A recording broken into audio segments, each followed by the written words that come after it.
제목이에요. 읽어주시면 감사하겠습니다. 네, 감사합니다.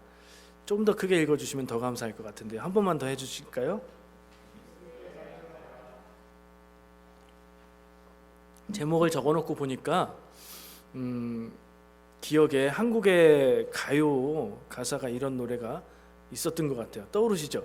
예, 그거 얘기하는 거예요. 저는 무슨 생각을 하면서 이런 제목을 지었을까요? 뒤쪽에 가면 그 얘기가 딱 나오니까요. 함께 말씀을 나누면서 잘 따라오시고 그 가운데에 우리 마음에 하나님이 주시는 지혜가 있어 은혜가 되시기를 축복합니다. 오늘 읽은 본문 말씀은요, 여러분들 다들 잘 아실 거로 믿는 부자와 거지 나사로의 이야기 중에 뒤쪽에 있는 말씀 부분이에요. 제목 얘기하니까 딱 기억나시죠? 그래도 우리 친구들을 위해서 간략하게 한번 얘기해 볼게요. 생각나시라고 더. 한 부자가 있었습니다. 보통 부자가 아니에요. 보라색 옷을 입었고 고운 배옷이고 매일매일 호화롭게 생활했다. 굉장히 간략하게 기록했지만 이것은 부자도 보통 부자가 아니다, 이런 얘기예요. 보라색 옷을 입었다는 것은 그 옷 자체도 굉장히 비싸고요. 그리고 아무나 입을 수 없는, 적어도 귀족 아니면 왕족 정도 되는 부자일 뿐만 아니라 지위가 높은 사람이라는 것을 얘기해주고 있고요. 매일매일 호화롭게 생활했다. 이 얘기는 매일매일 쓰고 싶은 대로 다 써도 다 쓸 수 없을 만큼의 재산이 있다는 얘기죠. 그러니까 부자도 보통 부자가 아닌 거예요. 그런 부자의 얘기가 나오고 이어서 등장인물이 나오는데 거지 나사로입니다. 거지 나사로는 어디에 있냐? 이 부자의 집 문, 대문 앞에 있습니다. 성경 말씀은요, 이 나사로를 이야기하면서 개역 개정은 이렇게 얘기해요. 사람들이 거기 버려두었다. 거지인데 얘기를 보면 피부에 심한 피부병이 있어서 개들이 와서 그 상처를 핥았다, 이렇게 얘기를 하는데, 사람들이 버려둘 정도라면 거동도 잘 못하는 상태의 사람이란 얘기죠. 근데 사람을 버려뒀다라는 표현이 좀 무슨 뜻인가 싶어서 제가 좀 찾아봤더니 어떤 번역에는 던졌다, 버렸다 뭐 이런 말이 없어요. 어떤 번역에는 버려두었다, 거기 두었다, 던져두었다, 이런 내용이 있더라고요. 그래서 좀 더 공부해 보니까 원어의 그리스어의 원어에 발로라는 던졌다는 뜻의 단어가 거기 들어 있어요. 그래서 그것을 해석해서 버려뒀다, 이렇게 해석을 한 거예요. 상상을 해봤죠. 그건 무슨 뜻일까? 물론 이 얘기가 얘기예요. 얘기. 예수님이 비유로 이야기해 주시는 거예요. 실화가 아니에요. 그러나 예수님이 한마디 한마디 단어를 세심하게 생각하셨다면 여기에도 의미가 있을 것 같아서요. 번역에 따라서, 다양한 번역에 따라서 두 가지 생각을 할 수 있는 거예요. 사람들이 그 거지가 집 앞에 있었지만 아무도 신경 쓰지 않고 마음 쓰지 않고 거기 그냥 내버려뒀다, 이렇게 해석할 수도 있는 거죠. 버려뒀다, 이런 표현을. 또 한편으로는 진짜 이 사람이 거지고 오갈 데 없는 사람이고 곧 죽게 생겼어요. 자기 힘으로 돌아다닐 수가 없을 정도예요. 그래서 그를 불쌍히 여긴 사람들이 여기에 데려다 놓으면 죽을 때까지 이 집에서 나오는 음식이라도 먹을 수 있겠구나 해서 여기다 갖다 놨다, 그런 얘기일 수도 있는 거죠.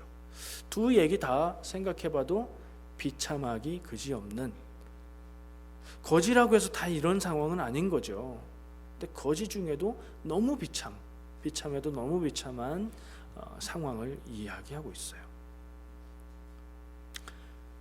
이 두 사람이 그렇게 있다가 거지도 죽고 부자도 죽었어요. 죽음에 대한 이야기를 하고 있어요. 이 얘기를 하기 위해서 이 앞에 이야기를 한 거예요. 그리고 그 뒤에 이야기는 앞의 상황이, 부자는 부자고 거지는 거지고, 그러니까 그대로 이어지는 게 아니라 뒤집어지는, 전복되는 그런 얘기, 역설적인 이야기를 예수님이 해주고 계세요. 어떻게 됐습니까? 나사로는 죽어서 천사들에게 들려 아브라함의 품에 갔다. 그리고 부자는 죽어서 음부에 갔다. 이렇게 얘기를 합니다. 그런데 이제 우리가 읽었던 본문 말씀으로 이어져요. 그렇게 됐는데 이 부자가 보니까 나사로가 보이는 거예요. 근데 나사로는 아브라함의 품에 안겨 있는 거예요. 부자가 아브라함을 향해서 얘기합니다. 오늘 이거 본문 말씀. 그 나사로를 시켜서 물 한 방울만 찍어서 내 입술을 적셔서 내 뜨거운 고통 가운데서 잠시만 서늘하게 좀 해주실 수 있을까요? 부탁을 해요. 그러니까 아브라함이 아니, 안 돼 라고 말하죠. 그래서 이 부자는 다시 한번 부탁을 합니다. 그러면 저는 할 수 없으니까 나는 포기하고 아직 죽지 않은 살아있는 내 형제들, 가족들에게 저 나사로를 좀 보내주세요. 그래서 이걸 좀 알려주세요. 그들은 아직 살아있으니까 살아있을 동안 기회가 있을 때에 회개할 수 있게요. 여기에 오지 않게요. 이렇게 얘기를 해요. 그 부탁에 대해서도 아브라함은 아니, 안 돼 라고 대답을 합니다. 예수님의 이야기예요. 이야기를 듣는 대상이 있어요. 그리고 그 사람들에게 어떤 이야기를 하는 것은 누가 듣는 건지에 따라서 의미가 달라질 수 있는 거죠. 그래서 이 지금 함께 간단하게 나눈 이 이야기, 부자와 거지 나사로의 이야기가 어떤 의미인지 우리가 보려면 이 얘기를 누구한테 했는지를 확인해야 돼요. 누구한테 했을까요? 지난주에 바로 이 앞에 나오는 비유 이야기를 나눴었어요. 불의한 청지기 얘기를 했었죠. 그때는 말씀을 보니까 예수님이 제자들에게 말씀하셨어요. 불의한 청지기 얘기는.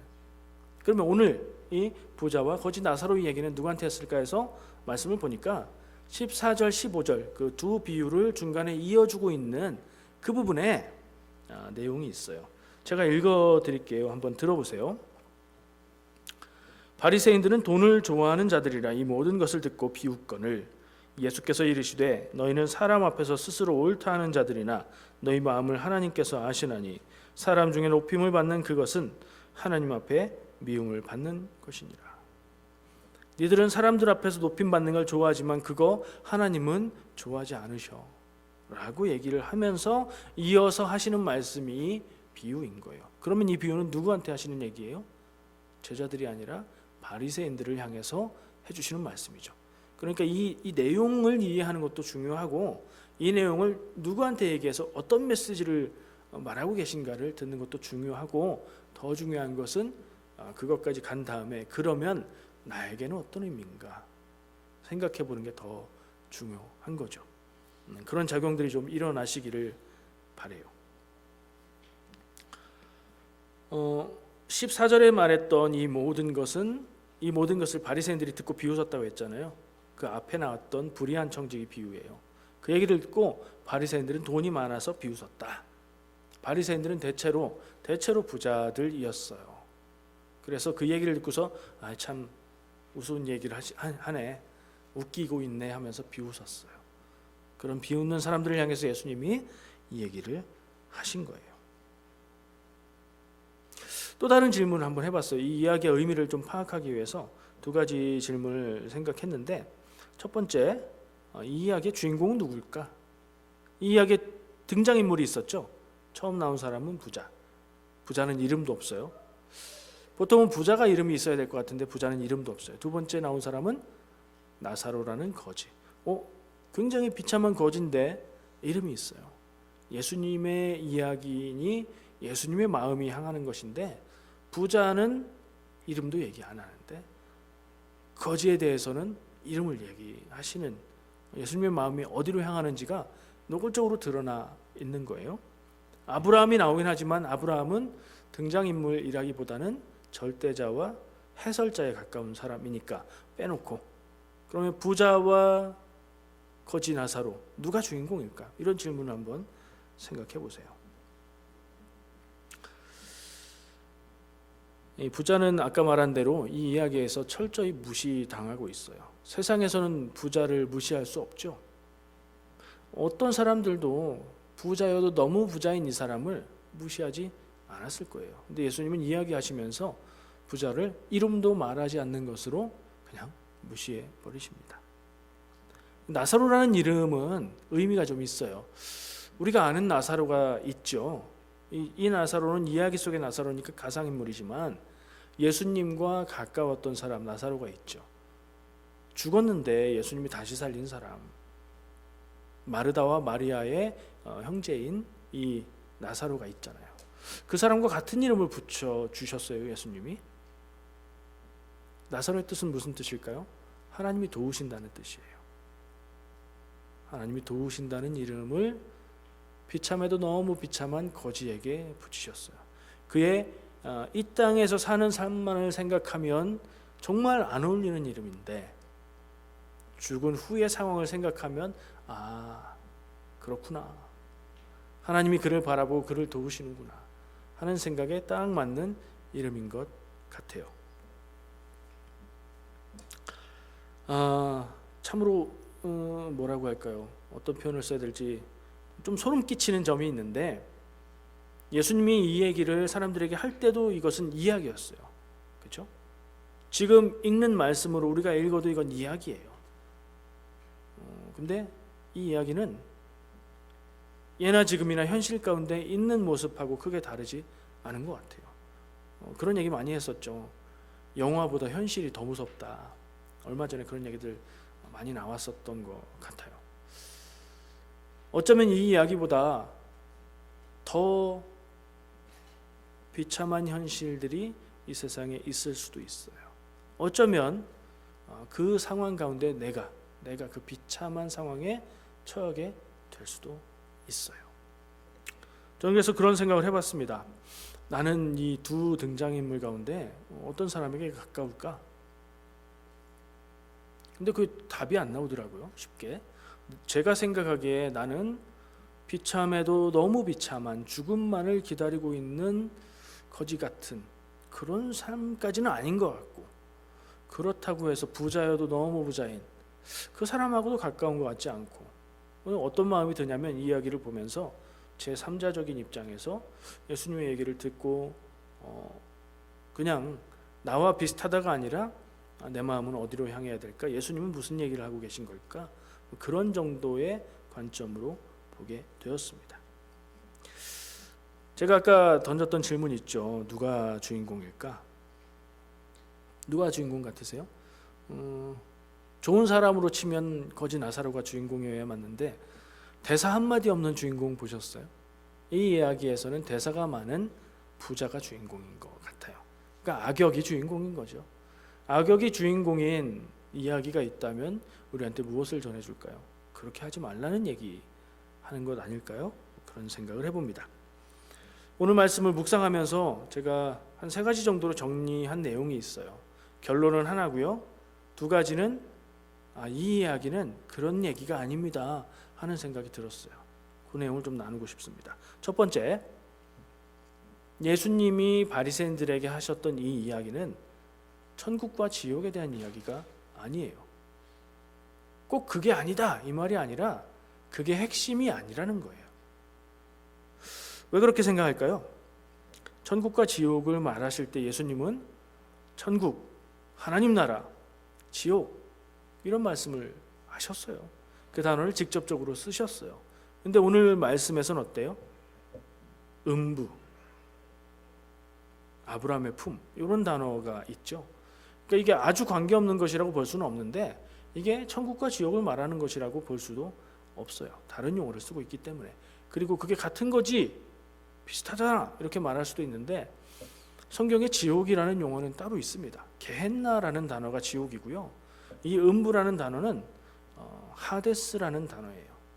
그리고 구약에서 그것은 스올이고요. 똑같아요. 스올과 하데스는 죽음, 무덤, 죽은 자의 세계라는 뜻으로 이해할 수 있는 거예요. 그러니까 부자가 죽어서 스올로 갔다는 아주 드라이하게, 아주 건조하게 이해하면 부자가 죽어서 묻혔다로 생각할 수 있는 거예요.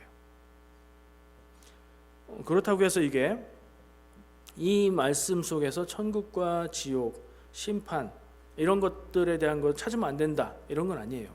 그러나 이 이야기가 전하고자 하는 핵심은 거기는 아니다. 핵심은 따로 있다.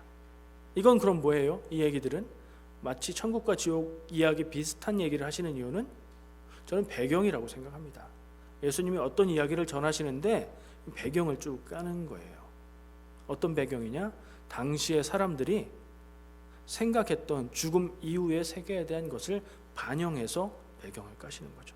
당시의 사람들, 예수님 당시의 사람들은 사람이 죽으면 죽음으로 땅속으로 지하로 가고 또 어떤 사람들은 아브라함의 품으로 간다 이렇게 생각했을 것 같아요. 이건 짐작입니다. 그리고 제가 이 말씀을 이해하는 틀이에요. 그런 면에서 볼 때 강조하고 싶은 것은 이 이야기의 천국과 지옥이 연상되게 만드는 내용들은 이야기의 배경 그리고 핵심은 따로 있다는 점. 그래서 천국과 지옥에 대한 이야기로 그것을 핵심으로 생각하는 것은 핵심을 놓치는 것이다 라는 얘기입니다. 두 번째, 또 뭐가 아니다 라는 얘기예요. 부자와 가난한 자에 대한 이야기도 아니다. 부자와 가난한 사람에 대한 얘기는 예수님이 하셨어요. 부자 청년이 와서 구원을 찾았는데, 영생을 찾았는데 알려주니까 못하고 갔잖아요. 그리고 나서 부자가 천국에 들어가는 게 굉장히 어렵다. 낙타가 바늘기 들어가는 것보다 더 어렵다. 이렇게 얘기를 하시잖아요. 그건 분명하게 부자와 가난한 사람에 대한 이야기예요. 근데 이 이야기는 부자가 등장하고 가난한 사람이 등장하지만 부자라기엔 너무 부자고 가난하다고 말하기엔 너무 비참해서 현실적이지가 않아요. 그런 면에서 볼 때 이것도 역시 부자와 가난한 사람들에 대해서 하나님의 뜻을 전하고 있는 이야기라고 보기보다는 이것도 역시 배경이고 이야기의 설정을 잡아가는 틀이라고 저는 봅니다. 설정이라는 표현의 그 의미를 아실 거라고 생각을 해요. 예수님이 두 사람의 죽음을 놓고 죽음 이후에 완전히 관계가 역전되는 이 이야기들을 하시면서 그 이야기를 풀기 위해서 배경을 깔고 거기에 설정을 해서 이어가고 있다는 거죠. 이것 역시 이 비유의 핵심은 아니다. 그럼 핵심은 뭘까요? 자, 주보에 있는 오늘 말씀, 본문 말씀을 한번 보시면 좋겠어요. 저는 이 오늘 본문 말씀이 핵심이다 라고 생각했고요. 그래서 이 말씀을 조금 길지만 본문으로 택했고 다 함께 읽었어요. 다시 한번 읽어보고 싶습니다. 제가 절대로 문단을 나눴거든요. 앞에 3절 24절부터 26절까지 말씀을 우리 함께 같이 읽어보겠습니다. 시작. 불러 이르되 아버지 아브라함이여 나를 긍휼히 여기사 나사로를 보내어 그 손가락 끝에 물을 찍어 내 혀를 서늘하게 하소서. 내가 이 불꽃 가운데서 괴로워하나이다. 아브라함이 이르되 예 너는 살았을 때에 좋은 것을 받았고 나사로는 고난을 받았으니 이것을 기억하라. 이제 그는 여기서 위로를 받고 너는 괴로움을 받느니라. 그뿐 아니라 너희와 우리 사이에는 큰 구렁텅이가 놓여 있어 여기서 너희에게 건너가고자 하되 갈 수 없고 거기서 우리에게 건너올 수도 없게 하였느니라. 아멘. 여기까지요. 요게 첫 번째 핵심이라고 생각합니다. 이 이야기, 이 말씀, 그러니까 비유의 이야기 속에 들어있는 예수님의 말인데 이 이야기가 무슨 말일까요? 한번 눈으로 다시 보시면서 생각해 보세요. 뭘 얘기하고 있어요? 부자도 죽었고 거지 나사로도 죽었어요. 똑같은 사람인데 이 세상에서 살 때의 형편은 달라도 너무 달랐어요. 근데 죽음 앞에선 평등했어요. 두 사람이 죽었어요. 죽고 나서 각각 다른 곳으로 갔어요. 아브라함은 말하기를 너는 살았을 때 좋은 것을 받았고 이 나사로는 그때 고생한 것을 지금 보상받는 거야 라고 말해요. 더 중요한 건 그 뒤입니다. 우리 사이에는 큰 구렁텅이가 있어서 가려고 해도 갈 수가 없어. 변경 불가. 결정된 후에는 다시 바꿀 수 없다. 그리고 통하지도 않는다. 무엇을 이해해야 돼요? 제가 늘 자주 말하는 이제는 좀 그냥 외우셨으면 좋겠는 히브리서 9장 27절 말씀 있죠. 한 번 죽는 것은 사람에게 정한 것이고 그 후에는 심판이 있으리니. 사람은 다 죽고 그 후에는 심판이 있다. 사람은 다 죽는 것 이것은 누구나 다 알고 인정하고 그래요. 그러나 그 후에 심판이 있다. 이 부분에 대해서 믿는 사람들은 그것을 믿고 믿지 않는 사람들은 그걸 안 믿어요. 믿지 않으면 어떻게 돼요? 이 세상에서 사는 게 전부 다야. 사는 동안 내가 좋고 사는 동안 평화롭고 누리면 그만이지 라고 말하는 거죠. 그 사람들은 그 후에 있는 심판을 생각하지 않기 때문에 그렇죠. 죽음 이후에 그 이유를 결정하게 되는 심판이 있다는 사실을 기억해야 되고, 그 심판을 통해서 뭔가 결정이 된다면 그것은 되돌릴 수도 없고 바꿀 수도 없다. 결정되면 이제 기회는 없다.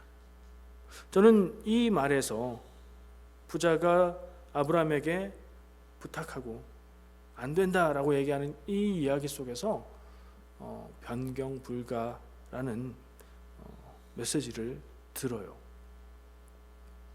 아까 이 이야기가 누구한테 하는 얘기라고요? 바리새인들에게 하는 얘기. 바리새인들은 지금 예수님이 하는 얘기를 비웃었죠. 사사건건 시비를 걸고 있죠. 죽은 다음에, 심판받은 다음에는 변경 불가야. 이 말은 어떤 의미가 있어요? 오늘 말씀의 제목을 한번 다시 생각해 보실까요?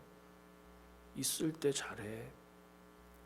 내가 네 옆에 있을 때 나한테 잘해. 이런 유행가 가사 얘기가 아니라 뭐가 있을 때 잘하라는 거예요? 기회가 있을 때 잘하라는 거예요. 아직 살아있을 때, 아직 생명이 있을 때, 돌이킬 수 있을 때, 회개할 수 있을 때, 진리를 따라 사는 쪽으로 방향을 돌릴 수 있을 때 그렇게 해라. 그거 지나면 기회 없다.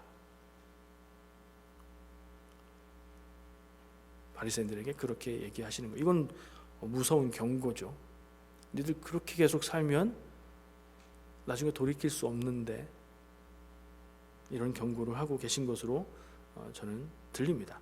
두 번째 부분을 또 같이 읽어볼게요. 27절부터 31절까지 아까 읽었던 그 뒤에부터예요. 이르되, 여기에요. 시작. 이르되 그러면 아버지여 구하노니 나사로를 내 아버지의 집에 보내소서. 내 형제 5이 있으니 그들에게 증언하게 하여 그들로 이 고통받는 곳에 오지 않게 하소서. 아브라함이 이르되 그들에게 모세와 선지자들이 있으니 그들에게 들을지니라. 이르되 그렇지 아니하니이다. 아버지 아브라함이여 만일 죽은 자에게서 그들에게 가는 자가 있으면 회개하리이다. 이르되 모세와 선지자들에게 듣지 아니하면 비록 죽은 자 가운데서 살아나는 자가 있을지라도 권함을 받지 아니하리라 하셨다 하시니라. 아멘. 예수님이 이야기를 하시면서 그 이야기를 통해서 지금 메시지를 전하시는데, 두 번째 부자가 다시 아브라함에게 부탁합니다. 내 이 고통을 덜어주시는 것이 안 된다고 하셨으니 그건 제가 포기하고요. 그게 안 된다면 한 가지 부탁이 더 있습니다. 아직 기회가 있는, 아직 죽지 않은 내 형제들, 내 가족들에게 저 나사로를 되살려 보내셔서 그들에게 이걸 좀 알려주세요. 가족은 끔찍이 사랑하네요. 그들에게 알려주셔서 회개하게 하셔서 나처럼 되지 않게 그렇게 좀 해주세요 라고 간곡한 부탁을 하죠. 아브라함의 대답은 안 된다는 거예요. 이유는 뭐죠? 그들에게 이미 모세와 선지자가 있다. 모세가 옛날 사람이잖아요. 그 모세가 살아있다는 얘기는 아니겠죠. 선지자들도 마찬가지. 모세가 남긴 율법과 하나님의 말씀, 그리고 선지자들이 전했던 하나님의 말씀이 있다. 이스라엘 사람들, 유대인들, 특히 바리새인들은 율법의 전문가, 율법 지키는 것을 목숨처럼 여기는 사람들이잖아요. 성경 말씀을 모를 리가 있나요? 성경 말씀에 담긴 하나님의 뜻을 못 들었을 리가 있나요? 근데 들었음에도 불구하고 그 말씀, 그 하나님의 뜻, 하나님의 마음이 향하는 그 모습으로 살지 않는 그들을 향해서 주시는 말씀이에요. 죽은 사람이 살아서 돌아오면 그 얘기를 믿을 거라고? 아니, 살아 돌아가도 안 믿어. 그리고 이미 그들에게는 충분하게 하나님의 말씀이 주어졌어. 그걸로 충분해. 그래도 믿지 않으면 기회가 없는 거야. 유대인들이 하나님의 말씀을 몰라서 하나님의 뜻대로 살지 않았을까요? 아는데, 들었는데 다르게 생각하고 무시하고, 그래서 그렇게 산 거 아닐까요? 누군가 나에게 얘기해 줍니다. 거기 가면 안 돼. 그거 하면 안 돼. 나는 들었습니다. 근데 내 마음은 거기 가고 싶고 그거 하고 싶어요. 그러면 소리는 들리는데 그 얘기가 받아들여지지 않죠. 나 하고 싶은 대로 하는 거예요. 그 얘기를 무시하는 거예요. 아니면 그 얘기는 상징적인 얘기야, 이건 다른 의미야 라고 이야기를 바꿔버려요. 그렇게 하잖아요. 바리새인들이 그렇게 했던 것 같아요. 예수님은 그들을 향해서 다시 한번 경고를 하고 있는 거예요. 너희들이 놀라운 이적을 보면 그게 하나님의 뜻인 줄 알고 따른다고? 아니야. 하나님의 말씀으로 충분해. 모르는 거 아니잖아. 너희들이 무시하고 너희들이 곡해하고 너희들 마음대로 그렇게 하나님의 말씀을 바꿔 듣는 거 아니야? 라고 얘기하시는 거죠.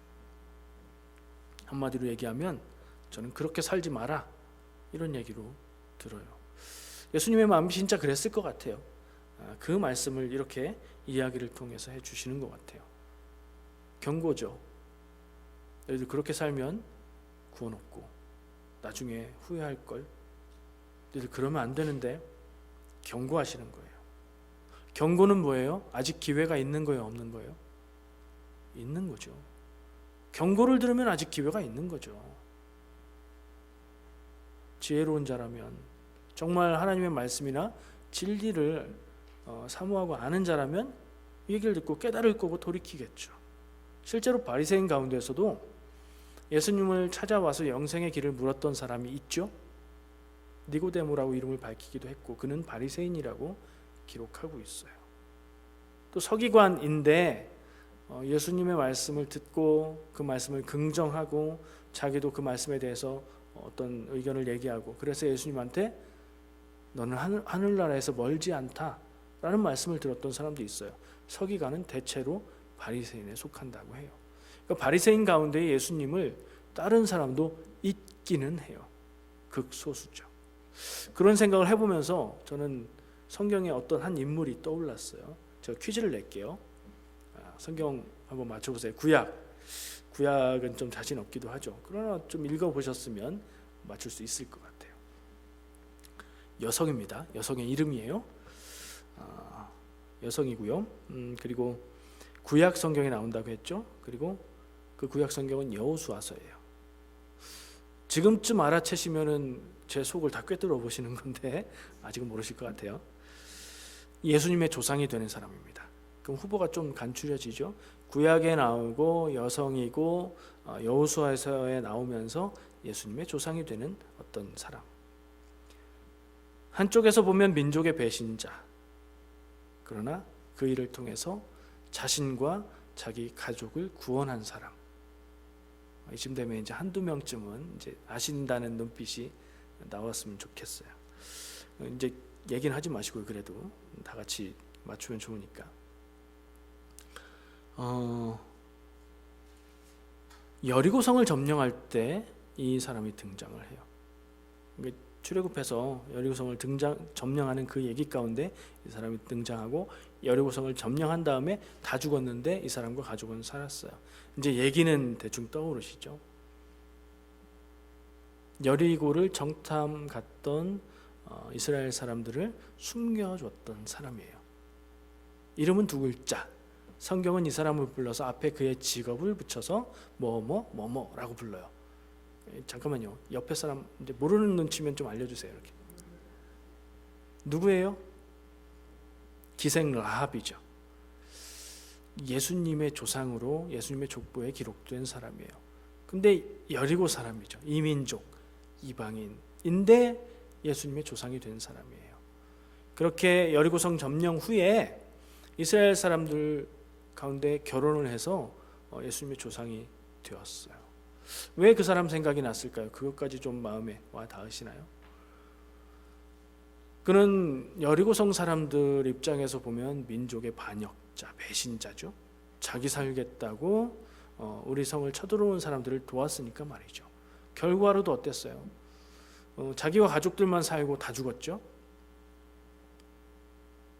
근데 살게 된 건 그들에게는 구원이잖아요. 그들의 입장에서.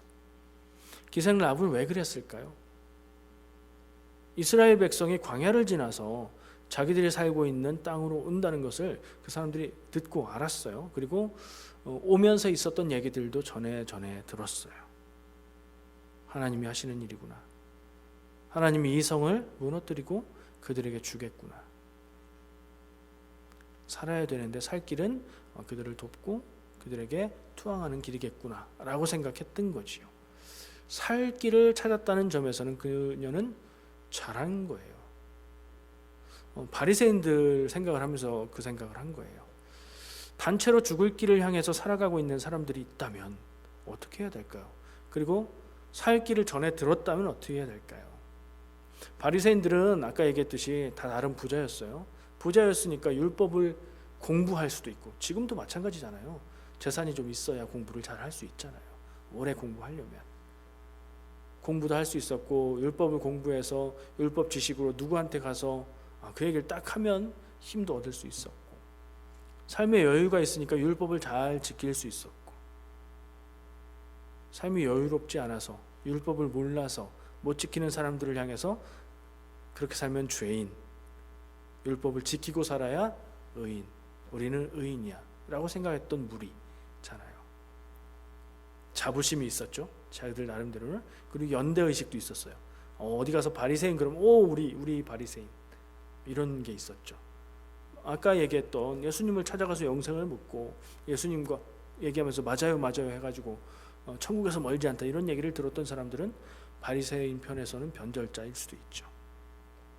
근데 그게 중요한가요? 우리의 그룹 안에서 우리의 그룹을 지키고 의리를 지키는 게 중요한가요?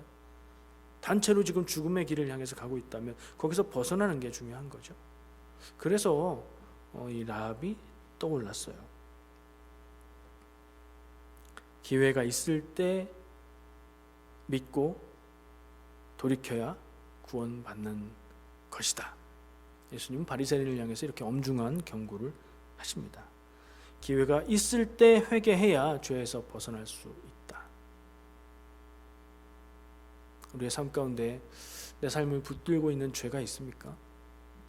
금방 뭐가 떠오르시면 그거는 해결해야 돼요, 여러분. 잘 안 떠오르시면 다행이고요. 내가 이건 정말 하나님 앞에서 죄인 것 같고 이건 내 삶에서 제거해 버려야 될 것 같은데 그게 잘 안 되는 게 있습니까? 그거 놓고 기도하셔야 됩니다. 그 문제는 반드시 해결해야 됩니다. 그걸 놔두고는 내 믿음이 자랄 수도 없고 구원 앞에서 우리가 부끄러울 수밖에 없거든요. 오늘 말씀의 전체의 내용을 한마디로 말한 게 제목이라면, 제목에다 앞에다가 설명을 덧붙이면 기회가 있을 때 잘해라, 살아있을 때 하나님 뜻 안에서 온전히 살아라 라는 얘기인 거예요. 우리는 이 얘기가 어떻게 들립니까? 저는 아까 말했죠, 거지도 아닌 것 같고 부자도 아닌 것 같아요. 제3자의 입장에서 들어요. 근데 이게 남 얘기는 아니에요. 다 생각해 보니까. 여러분 어떻게 들리십니까? 내 안에서 덜어내야 될 죄가 있나요? 양다리라고 하죠. 양다리. 세상에도 한 발, 교회에도 한 발. 구원도 원하고 세상에서의 안락과 평안과 부자 되는 것도 원하고 양다리 딱 걸치고 두 개 다 갖고 싶은. 근데 그렇게 하면 어떻게 돼요? 둘 다 못 갖는 거예요. 온전한 믿음의 삶이 되면 가난해도 평안할 수 있고 하나님이 주시면 부자일 수도 있고, 그렇죠. 근데 양다리는 이것도 아니고 저것도 아니에요.